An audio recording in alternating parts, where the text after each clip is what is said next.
Okay, Carja, iniu támuidir dul trí ceachta dó, so sin ceachta dó atá le déanamh sa céad seachtain ar ais éis brisin na cásca. So de réir seo be haon A agus haon C déanamh an ceacht seo ar an géidín, ag ceathrar chuna trí go dtí fiche chuig tréis trí, agus be haon B agus haon D ag déanamh sin rihré, so be sibse ag déanamh ar an mhairt ó de tríis ní go dtí de chun a de. So an seo a ríis just bigí cínse go bhfuil sibh ag freagart na ceisna ar an Microsoft Form híos. Tá píos oibre le déanamh a gcuibh sna cópleabhar freisin ach ní gá díobh an obair sin a cheola cúm. Bé mé ná an fechant ar na cópleabhar nuair atá na scoilna ar ais ar oscailt. So just bí cínse gúil sin scríofa gcuibh go háirithe don sna nótaí a bheits ar ag tastal uibh sa tochaí. Ok, so dus a bóir béis bheith léamh, an sin béis bheith léamh agus ag scríomh, agus an sin béis bheith líana isteach píosa oibre. Tá muid ag obair ar leathnach céad das an ní, das is 149 in Viel Spass 1. So i dus a bóir béis bheith léamh an text an zum lesen, agus béis bheith déanamh liste amach iad a cópleabhar de aon focail nach bhfuil arolalas agat, mar bé muid ag fálam cúpla rud nua iniu. So má feic muid ar an text an seo. Tá muid ag tosú le hast du ein Lieblingsbuch? So tá focail Lieblingsdenta gwn hana féin. Hast du ein Lieblingsbuch? Agus na fragri ná, ja, mein Lieblingsbuch ist.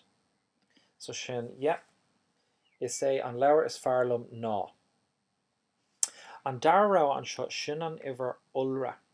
So má tá níos mó ná leabhar a bháin, taithní an leat, is féidir leat rá meine Lieblingsbücher sind. So tá muid ag dul ón ist go sind. So tá muid ag dul ón iwwer uha go dtí an iwwer ulra. So tá muid ag leanúint an próséis a tain le sein agus sin an ich bin, du bist, sie, es, man ist, wir sind, ihr seid, sie sind. So tá siad, tá muid ag daile leis an siad. So, hast du ein Lieblingsbuch? Ist ja, mein Lieblingsbuch ist, count one. Ja, meine Lieblingsbücher sind, sin níos mó ná gá ceann. Nu gá ceann nu níos mó. Nu is féidir leat rá, nein, ich habe kein Lieblingsbuch. Is féidir leat rá, níha, níl ein leabhar is fearlam. Féidir tat ní gach leabhar a léin tú leat. Ok, so anis, bé muid ag fechant ar géorg an seo, bé muid ag éisteach leis, agus iad a chópleabhar éon focail nach bhfuil ar eolas agat ghlach nóta de, agus níos daoine má tá an focail sin fálamh a gcuibh bé sibh an tic chur an aice leis an focail sin, agus ag deireadh an ceachtas seo bé tú fágil le focail nó go atá le feiceáil suas sa oclár níos daoine mar oberhaile. So éistigh le seo. Hallo, ich bin der Georg. Ich liebe Bücher. Ich bin ein großer Bücherwurm. Ich habe viele Bücher zu Hause. Meine Lieblingsautorin ist Nicole Böhm. Sie schreibt Fantasy-Geschichten. Ihre Bücher sind spannend. Ich mag ihre Bücher, denn ich bin ein Fan von Hexen, Vampiren und Dämonen. Mein Lieblingsbuch von ihr ist Die Suche beginnt. Das Buch hat 356 Seiten und ist total spannend. Okay, so tá cúpla focail nua an sin. I mean, rinnemer an focail bíocha bharm hana féin, ach beidir go sé darmata a gcuibh. Lieblingsautorin, tá sin éasca galore, mar tá sig teach suas níos daoine. Fantasy Geschichten, so an focail Geschichte, beidir go sin nua galore dún.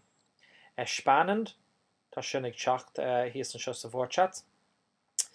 But focail cosú le hexen, tá sin denta gwen ag ihe hauna, ach nead a ghfuil sé fós ar eolas a gcuibh. So it's píosa dul siar an sin, hexen, vampiren und Dämonen.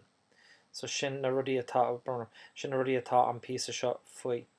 Lieblingsbuch is Die Suche beginnt, mín cad is bríle sin, céir é an titil sin. Agus an sin, cad is bríle Seiten, níl is a gom, so ní féidir le méon rud arálibh. Ok, nuair tá sin deanta agat agus an liste scríomh amach agat, is féidir leat an dara píosa don ceach seo dhéanamh. Anis bé muid ag léamh na focail atá sa bhosca bhórchats. So ag fechant ar sin, bhí hadan éasca an Germánis úsáid freisin, Wir haben hier das Buch ist, die Geschichte ist und das Ende ist. So sin trí Albert gur féidirlinn á scríobh faoin leabhar is fearlim.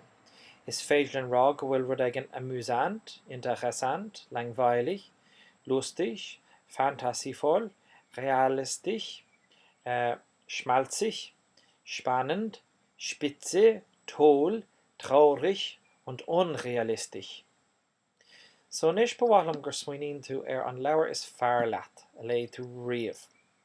Ok, níl ag irí fáil amach an tapníon an léthóra leat, ach lé gach duine sa rang seo leabhar a laid uair amháin sa bhliain agus ísnar scoil. As gach leabhar tá léite go céir an ceann is fearr.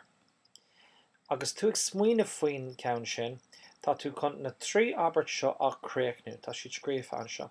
So sáid an busca bhórseat chun trí Albert a scríomh faoin leabhar seo. Ceartcha sin. Scríomh na habartí seo i do chópleabhar. So tá bé tú ag scríomh trí Albert amach i do chópleabhar. Úsáid an samplaí a chur ar fáil sa bhórseat, so das Buch, die Geschichte und das Ende, agus bí cínte anam an leabhar a scríomh. So má tá mé caint faoi Harry Potter. Bei mir gra, das Buch ist interessant. Die Geschichte ist spannend. Aber das Ende ist traurig. Agus ceapan go bhfuil Harry Potter traurig zu Ende, ag an deire, tuis go bhfuil dul abhaile, agus bé sé roinse óna garde. Agus tis gom sa dara leabhar go bhfuil sé gafa isteach sa cheach Har an saoire agus níl cad a géine leabhar leis, so sin an cúis go mé gra bhfuil sé traurig ag an deire. Ok, so nuair tá sin scríomh a béimmuid ag bogaráid go dtí Übung 3, auf Seite 149. So, má téimiid isteach an seo go dtí, ní is gon cad a hálann sin, sa leabhar, tá an Lückentext. So tá an casta hier mit habe, Bücher, Krimis, so rinne mar an focail sin, cúpla seachna hin, Eltern, Lieblingsautor, Lese, Heist, Abenteuer, Romane, Gehe, Bin und Downloade. So níos mar scrúdú beag, cai tú na Albert seo á léamh, agus cai tú tríle buint as na an focail ceart a ranú de gach barna atá an sin. Now, má tá Jackreachtaí agat, ná bí bortha, cos níl sibh ag scríomh na rudí seo amach sa leabhar nó sa chópleabhar, bé sibh ag lína isteach na firmacha Microsoft. So má feic muid rocha mé isteach sa ceann le hain bí agus D, agus osclóí sé an irim dom. Agus dearn sé an seo, chu mé ag denmh ceachta dó, Viel Spass 1 leat nach céad nó dahad is a ní brónar. Bhí mé ag léamh bonus ceann as Germánis 149. Bé mé sin isteach agus caithí mé an ceann ceart. So má feicim ar an céad brónar, feicim ar an céad, ich rud aigen ein großer Bücherfreund.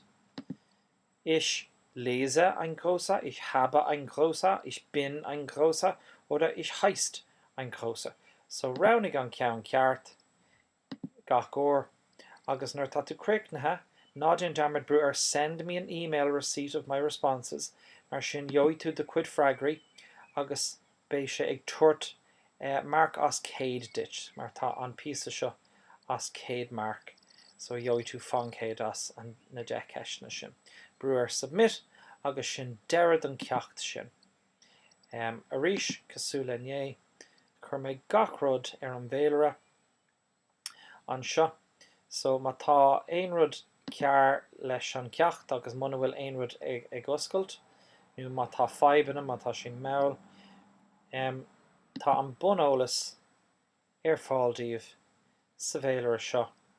So tá siú denmh ceachta dó an iarm Microsoft agus an dáta atá sé sin le déine go bhfuir, agus maras gná bé an nasc YouTube isteach sna boscaí chuí.